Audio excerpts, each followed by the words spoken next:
افتخار شرازی صاحب جو اسلام آباد کے بیورو چیف ہیں ڈان نیوز کے، اس پر ان سے بات کریں گے۔ افتخار شرازی صاحب، سب سے پہلا بنیادی سوال میں آپ سے یہ کرنا چاہوں گی کہ اسرائیل نے جو اٹیکس کیے ہیں اس کے بعد آپ خطے میں کیا صورتحال دیکھ رہے ہیں مجموعی طور پر، اور ایران کا رد عمل کیا اب شدید ہوگا؟ دیکھیں، اس میں تو کوئی شک نہیں ہے کہ اب باقاعدہ جنگ کا آغاز ہو چکا ہے،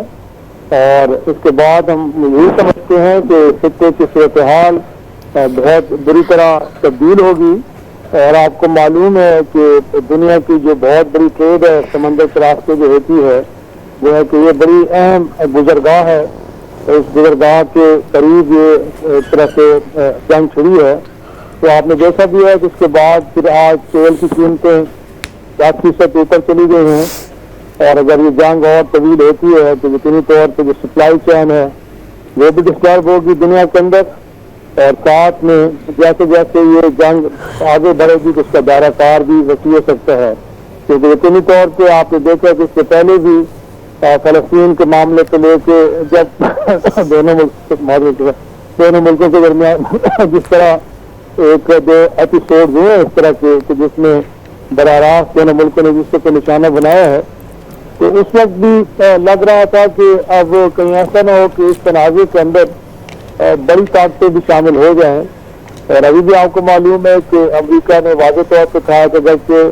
فی الحال اس کا اس جنگ سے کوئی تعلق نہیں ہے۔ افتخار شرازی صاحب، یہی اہم نقطہ ہے جو میں آپ سے جاننا چاہ رہی ہوں، اٹھانا بھی چاہ رہی تھی۔ اب ہم نے دیکھا ہے ماضی میں کہ اسرائیل کا بہت ساتھ دیا ہے یو ایس نے، لیکن اب ایسا کیا ہو گیا کہ امریکہ لا تعلقی کا اظہار کر رہا ہے ان اٹیک سے؟ یعنی دیکھیں، میرے خیال میں ظاہری طور پہ تو ایسا ہے کہ لا تعلقی کا اظہار ضرور کیا جا رہا ہے، لیکن ایسا ہرگز نہیں ہے۔ میرے خیال میں انٹیلیجنس گیدرنگ سے لے کے سیٹلائٹ کے تھرو اور ہر حوالے سے اسرائیل کو مکمل ایک طرح سے سپورٹ حاصل ہے، نہ صرف امریکہ کی بلکہ ان کے یورپی اتحادیوں کی بھی۔ اور اگر اس جنگ کے اندر کہیں نہ کہیں ہمیں لگا کہ ایران کی جانب سے کچھ سرکاری ملنا شروع ہوئے ہیں کہ جس میں وہ اسرائیل کے اندر اگر کسی اہداف کو نشانہ بنانے میں کامیاب ہوئے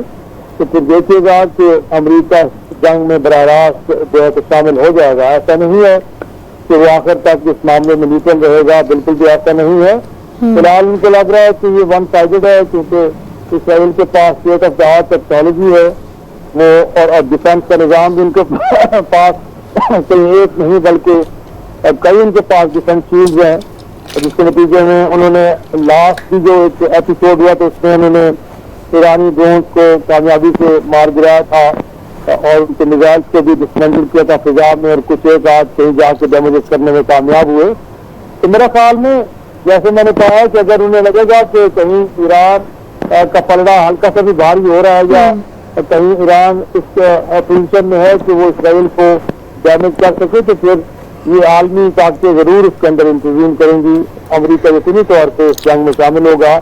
لیکن سوال پھر اہم یہ ہے کہ کیا اس کے بعد چین جیسی بڑھتی طاقت اور ساتھ میں روس جیسے ملک کیا یہ خاموش رہیں گے؟ دنیا کے دیگر ممالک بھی سارے معاملے پہ صرف مذمت کی حد تک اور دونوں ملکوں کو ریسٹرین شو کرنے کے حوالے سے درس دیں گے، یا پھر اس جنگ کا دائرہ کار وسیع بھی ہو سکتا ہے؟ کیونکہ ہم دیکھتے ہیں کہ دنیا بہرحال اگین